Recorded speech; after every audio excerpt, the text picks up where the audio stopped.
Gold trusted gold buyers తాకట్టులో ఉన్న బంగారాన్ని విడిపించి ఈ రోజు ఉన్న మార్కెట్ ధరకే కొనబడును. మరిన్ని వివరాలకు సంప్రదించండి 7710777720. విశాఖలో సిఐ సదస్సు చాలా హఠాసంగా ప్రారంభమైంది. ఇప్పటికే చూసుకుంటే దేశ విదేశాల నుంచి కూడా ప్రతినిధులు కూడా వస్తున్న నేపథ్యం కూడా కనిపిస్తుంది. ఇప్పటికే చూసుకుంటే సుమారుగా నిన్న కూడా 3 లక్షల కోట్లకు పైకైతే మాత్రం ఇప్పటికే ఎంఓయూలు కుదుర్చుకున్నట్టు కూడా ఇప్పటికే అధికారికంగా ఒకవైపు ప్రతినిధులు కూడా చెప్పుకోవాల్సిన నేపథ్యం కూడా కనిపించింది. దీనికి సంబంధించినటువంటి మరిన్ని వివరాలు మనతో పాటు మాట్లాడడానికి సుందర విజయ్ కుమార్ గారు అయితే మనతో పాటు ఉన్నారు. ఎమ్మెల్యేగా ఉన్నటువంటి ఆయనతో పాటు మాట్లాడి మరిన్ని వివరాలు తెలుసుకునే ప్రయత్నం చేస్తారు. చెప్పండి సార్, ఎలా చూడాలి ఏంటి ఈరోజు చూస్తూ ఉంటే రాష్ట్రాన్ని చూసుకుంటే ఎన్నో వేల కోట్ల రూపాయలు అయితే లక్షల కోట్ల రూపాయలు అయితే ఒకవైపు వెలివేతున్న పరిస్థితి కనిపిస్తుంది. అంతా ఎలా చూడాలి ఏంటిది?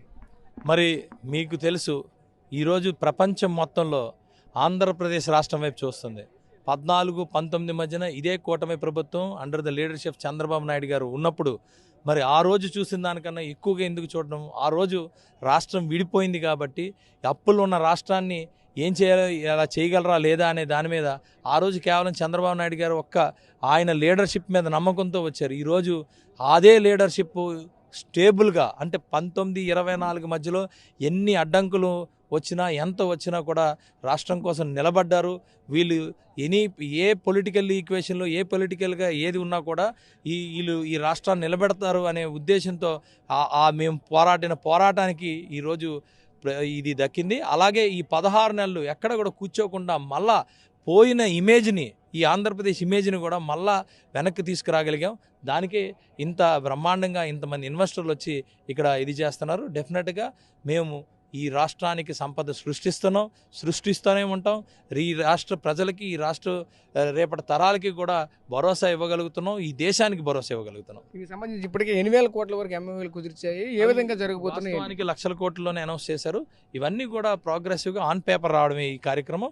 ఇది అయిన తర్వాత మేము మీకు అనౌన్స్ చేస్తాం. అంటే ముఖ్యంగా విశాఖ జిల్లాకు సంబంధించినటువంటి చూసుకుంటే ఐటీ హబ్బులకు సంబంధించినటువంటి ఎటువంటి రాబోతున్నాయి? ఇప్పటికే చూసుకుంటే ఆల్రెడీ డేటా సెంటర్ కూడా ఒకవైపు అయితే వచ్చిందంటూ కూడా చాలా హంగామా చేసినటువంటి నేపథ్యం కనిపిస్తుంది. ఇన్ని పట్ల చూసుకుంటే ఏ సంస్థకు సంబంధించి ఇవన్నీ కూడా ఎలా వస్తాయి? హంగామా ఏమీ లేదు. డేటా సెంటర్కి మేము టార్గెట్ పెట్టుకున్నాం. గూగుల్ డేటా సెంటర్ విశాఖపట్నం జిల్లాలో 2 ప్లేసుల్లో, అలాగే అనకాపల్లి జిల్లా రాంబిల్లిలో నా కాన్స్టిట్యున్సీలో 1 ప్లేస్లో. ఇది ఆల్రెడీ అన్నీ కూడా ల్యాండ్ ఇవ్వడం, వాళ్ళంతా కూడా సర్వేలు చేసుకోవడం, వాళ్ళంతా సాయిల్ టెస్టులు చేసుకోవడం అన్నీ కూడా అబౌట్ టు స్టార్ట్ అనే దీంట్లో ఉంది. అలాగే మీరు చూసే ఉన్నారు, నిన్న కూడా అనేకమైన కంపెనీలు, మరి సాఫ్ట్వేర్ కంపెనీలకి శంకుస్థాపన చేశారు మా ఐటీ మినిస్టర్ గారు. ఇవన్నీ కూడా రాబోయే రోజుల్లో బ్రహ్మాండంగా ఉంటుంది. ఒక్క వైజాగే కాదు, అన్ని జిల్లాలు, ముఖ్యంగా అనకాపల్లి జిల్లా రేపు రాబోయే రోజుల్లో కనీసం 3.5-4 లక్షల కోట్లు ఇన్వెస్ట్మెంట్ అక్కడ ఉంది. ఒక ఎన్టీపీసీ గ్రీన్ హైడ్రోజనే కాదు, ఒక ఆర్సిలరీ మిత్తులే కాదు, ఒక గూగుల్ డేటా సెంటరే కాదు, ఆల్మోస్ట్ 3 లక్షల కోట్ల పైన ఈరోజు ఒక్క అనకాపల్లి జిల్లాలోనే ఇన్వెస్ట్మెంట్స్ ఉన్నాయంటే మీరు అర్థం చేసుకోవాలి. కనీసం 150,000 నుంచి 2 లక్షల మంది ఉద్యోగాలు అక్కడే కల్పిస్తున్నాం. అంటే మీ నియోజకవర్గంలో ఎన్ని ఎంఎస్ఎంఈ పార్కులు సంబంధించి రావచ్చు? మొత్తం ఎంత? మా నియోజకవర్గంలో మెయిన్ ఎస్సీజెడ్ మా దగ్గర ఉంది, నాన్ ఎస్సీజెడ్ మా దగ్గర ఉంది. అలాగే ఎంఎస్ఎంఈ పార్క్ కూడా మా దగ్గర ఈరోజు ఒక ఎంఎస్ఎంఈ కూడా చేపిస్తున్నాం.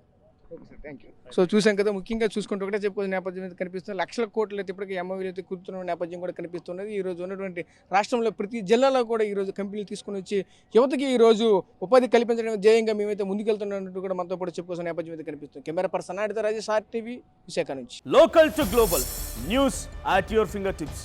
మీ చేతిలో ఒక ఆయుధం. Download R TV app. Media legend Ravi Prakash is back.